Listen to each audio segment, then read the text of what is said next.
Pasensya na po kayo.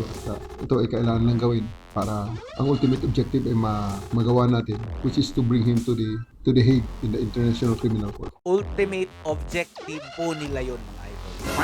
Yung video po, hindi po magsisinungaling yan kung paano nyo trinato ang dating Pangulo. Panoorin nyo po, mga Lodi, at pigilan nyo po ang inyong sarili. Alam ko po, mararamdaman nyo rin nararamdaman ko ngayon. Alam mo, kung gagawin sa iyo, di mo kamaligayahan yan. Kung sinabi ni Tatay Duterte, hindi mo magugustuhan o hindi ka maliligayahan kapag ginawa sa'yo yung gantong klase pagtrato. Biruin mo, yung taong nagbigay sa atin ng pag-asa, pinaganda po itong Pilipinas, ganito po yung igaganti ninyo. Nagulat po ako, mga Lodi. Tingnan nyo pong mabuti. Kung ano pong kaso ang kinakaharap ni Tatay Duterte na hindi naman po nagkaroon si Tatay Duterte ng gantong kaso dito sa atin. Saan po nila nakuha yung pinagsasabi nilang crime against humanity of murder, torture, and rape? Ito lang masasabi ko dito kay Torre, mga idol. Huwag naman sana kayo naman ang dumanas ng pinagdaanan ng pamilya Duterte. Kung ano pong ginawa nyo sa kapwa nyo, doble ang balik niyan sa inyo.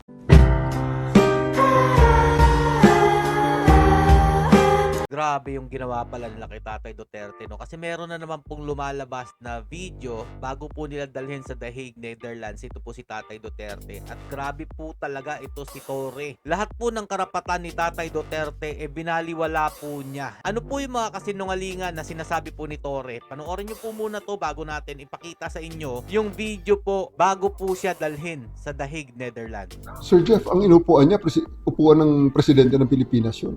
Hindi na siya presidente ng Pilipinas. Isipin mo naman yun. Anong klaseng bent backwards yun? That is the 250th Airlift Wing, which is the Presidential Airlift Wing of the Republic of the Philippines. Ang upuan niya, presidential chair. And he is an arrested person. Sige nga, hindi ba special treatment yun? Pasensya na po kayo, talagang napakalaking special treatment ang ibinigay natin sa former President Duterte. Grabe, no? Special treatment pa yung ginawa nyo kay Tatay Duterte at sa pamilya niya nung time na yon. At eto lang napapansin ko, mga Lodi, no? Pag may gantong interview, lagi pong ABS-CBN, GMA ang nagbibigay ng balita about po dito sa nangyari kay Tatay Duterte. Hindi naman po nila binalita kung ano pong pamemwersa ang ginawa nila nung time na iyon. At pinapalabas pa ni Torre, binigyan daw po niya ng napakalaking special treatment si Tatay Duterte.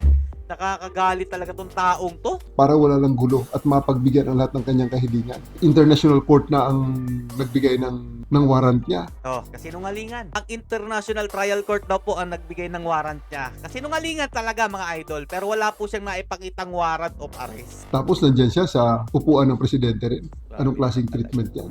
Akala ba natin the law applies equally to all. Kaya pagpasensyahan po ng mga kababayan nating Pilipino na might be aggrieved of that special treatment given to him. Pasensya na po kayo at ito ay kailangan lang gawin para ang ultimate objective ay magawa natin, which is to bring him to the Hague in the International Criminal Court. Ultimate objective po nila yun, mga idol. Nabubuking po talaga itong bunganga ni Torre, kakapa-interview niya. Grabing kasinungalingan yung lumalabas sa bunganga ninyo. Special treatment daw po para kay Tatay Duterte. Pero ito po talaga yun, mga Lodi, no? Yung video po, hindi po magsisinungaling yan kung paano nyo trinato ang dating Pangulo. Panoorin nyo po, mga Lodi, at pigilan nyo po ang inyong sarili. Alam ko po, mararamdaman nyo rin nararamdaman ko ngayon. Baka po kasi hindi nyo kayanin at kung ano pang magawa ninyo sa inyong monitor ba, cellphone ba, o baka po magkaroon po kayo lalo ng sakit. Kaya po pinapaalalahanan ko po kayo, tibayan nyo po ang inyong loob, mga idol, habang pinapanood nyo po itong video na to. Inciting to sedition. Hindi inciting to sedition. Inciting to Crime against humanity. crime against humanity. ICC. Kalimutan niya ulit sa Hague. We are not signatory sa ICC. That's what they're doing now. Hindi ako.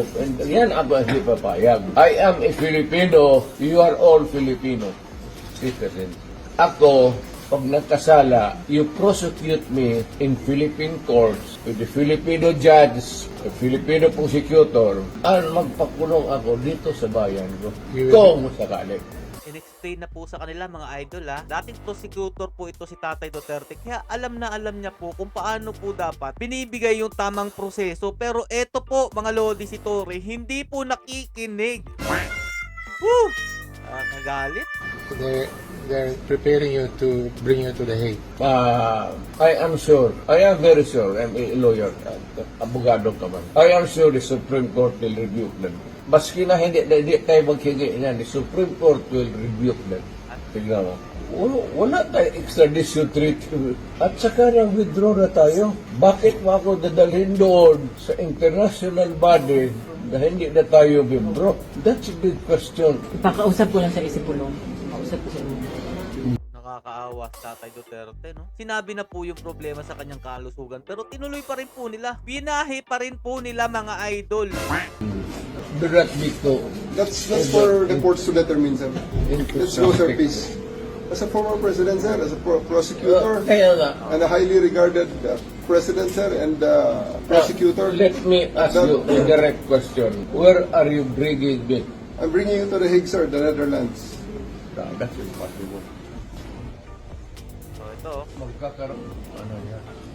Please, sir, we have already settled that.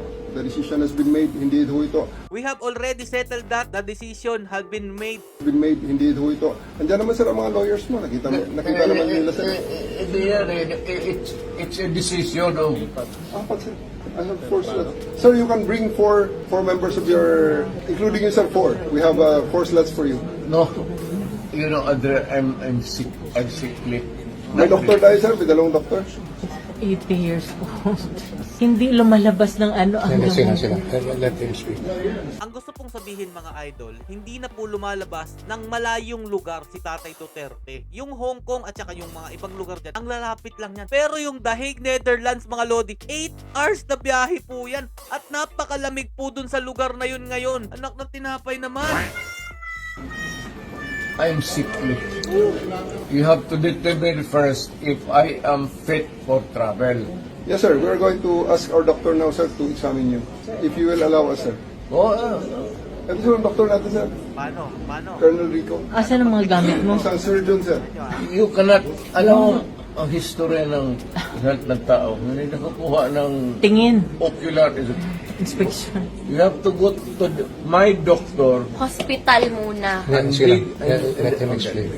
Tignan mo ang record. Sabihin mo ang gobyerno, titignan mo na yung record. Hindi pwede yung gano'n. Gestapo yan. Grabe. May dalawang doktor daw po kasama si Torre. Vital signs lang yung titingnan. Anak na tinapay talaga. Alam mo kung gagawin sa'yo yan, hindi ka maligayahan yan. Oh, eto, maganda to. Alam mo kung gagawin yan sa'yo, di ka maliligayahan. Kaya ikaw, Torre, ipagdasal mo na hindi makabalik ang Duterte sa posisyon. Dahil itong sinabi ni Tatay Duterte, hindi mo magugustuhan o hindi ka maliligayahan kapag ginawa sa'yo yung gantong klase pagtrato. Why bring me to The Hague when may court of first instance na hindi?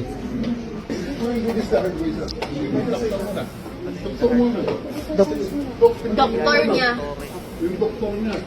Yung doktor niya, papuntahin nyo, tawagin nyo. Hindi, tawagan ko. Doktor niya ang kailangan niya. Diyos ko, anong klase yan? Vital signs lang? Ganyan, ocular ninyo? Madami siyang sakit. Kailangan niya yung doktor niya. Mga medicines niya hindi pa ready.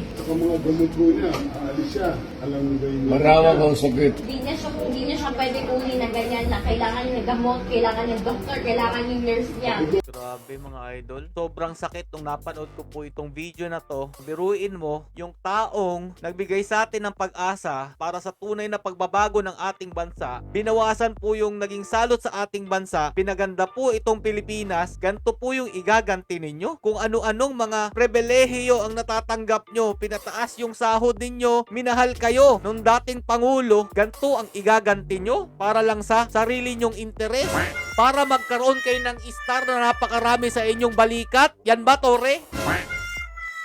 At eto pa mga lodi, may nakita po kasi akong post. Doon po sa ICC website po nila, ginawa po nilang patong-patong na kaso at hindi po naman nagkaroon ng kaso dito si Tatay Duterte ng ganon. Tara po, puntahan natin sa Google. Search po natin tong International Criminal Court or ICC. Then i-click lang po natin tong website na ito mga idol. Nagulat po ako mga lodi. Nandito po siya sa defendant. Nasa number 3 po siya mga idol. Tingnan nyo pong mabuti. Kung ano pong kaso ang kinakaharap ni Tatay Duterte na hindi naman po nagkaroon si Tatay Duterte ng gatong kaso dito sa atin sa Pilipinas. Basahin ko lang po sa inyo mga Lodi ha. On 10 of February 2025, Office of the Prosecutor of the ICC applied for arrest warrant against Mr. Duterte for the crimes against humanity of murder, torture, and rape mga idol. Saan po nila nakuha yung pinagsasabi nilang crime against humanity of murder, torture, and rape? Anak ng tinapay mga Lodi, sobrang nainis po lalo ako dito po sa nakita ko. Kayo na po bahala mag-search mga Lodi, hanapin nyo po sa ICC website nila. Nandun po siya sa defendant, nasa number 3 po. Hanapin nyo po si Tatay Duterte nang malaman nyo kung anong klaseng paglilitis itong ginawa po ng ICC sa kanya. Ano to, gawa-gawa lang? Saan po ba sinampahan ng kasong torture and rape si Tatay Duterte? Pero dito sa ICC, nagkaroon siya ng ganto?